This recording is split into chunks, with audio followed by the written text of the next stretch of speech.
বাংলাদেশ অর্থনৈতিক অঞ্চল কর্তৃপক্ষ জানিয়েছে ২০১৭ সালের ৭ থেকে ১০ এপ্রিল ভারতের বিশেষ আমন্ত্রণে দিল্লি সফর করেছিলেন প্রধানমন্ত্রী শেখ হাসিনা।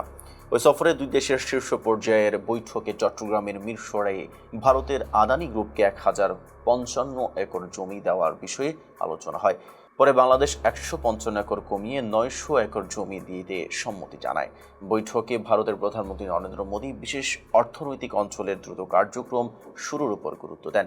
২০১৯ সালের অক্টোবরে আদানি বন্দর ও বিশেষ অর্থনৈতিক অঞ্চলের সঙ্গে একটি সমঝোতা স্মারক স্বাক্ষরিত হয়।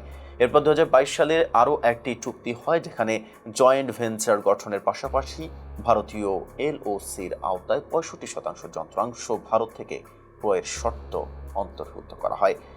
বেজার একজন কর্মকর্তা জানায়, এই ৯০০ একর জমির কোনো মূল্য নির্ধারণ করা হয়নি। স্থাপনা, নির্মাণ ও উন্নয়নের সব কাজ করবে ভারতীয় প্রতিষ্ঠান, যেখানে বাংলাদেশের কোনো সংস্থা বা নাগরিকের অংশগ্রহণের কোনো সুযোগই থাকবে না।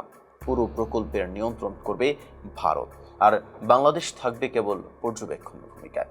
চট্টগ্রামের মিরসরে বঙ্গোপসাগরের এক পাশে এবং ঢাকা চট্টগ্রাম মহাসড়কের অন্য পাশে অবস্থিত এই এলাকা ভারতের ত্রিপুরা থেকে মাত্র ২৫ কিলোমিটার দূরে। স্থানীয় গবেষক ও ঠিকাদারের মতে, শুরু থেকেই এ প্রকল্পকে ঘিরে উদ্বিগ্ন ছিলেন এলাকাবাসী। কৃষকরা জমি হারানোর কারণে ক্ষোভ প্রকাশ করেছেন। বীর মুক্তিযোদ্ধা ও সামরিক বিশ্লেষক মেজর মোহাম্মদ মোস্তফা অভিযোগ করেন, শুধু ক্ষমতায় টিকে থাকার জন্য শেখ হাসিনা ভারতের জন্য এত বড় জমি বিনামূল্যে দিয়েছেন। বাংলাদেশ এখানে কোনো স্বার্থ রাখে না, এটি ভারতের একতরফা সুবিধার প্রকল্প। গবেষণা প্রতিষ্ঠান নয়া দালানের চেয়ারম্যান মুজাহিদুল ইসলাম বলেন, এ প্রকল্পের মাধ্যমে মিরসরাইয়ে একটি ছোট ভারত গড়ে উঠবে, যা দেশের সার্বভৌমত্ব ও নিরাপত্তার জন্য মারাত্মক হুমকি। প্রকল্পটি বর্তমানে স্থগিত রয়েছে এবং পুনর্মূল্যায়নের প্রক্রিয়ায় আছে। ২০২৪ সালের ৫ই আগস্টের পর স্থানীয় জনগণকে এই এলাকায় প্রবেশের অনুমতি দেওয়া হয়েছে। একই সঙ্গে ৭০০ একর অতিরিক্ত জমি বর্তমানে মুক্ত করা হয়েছে।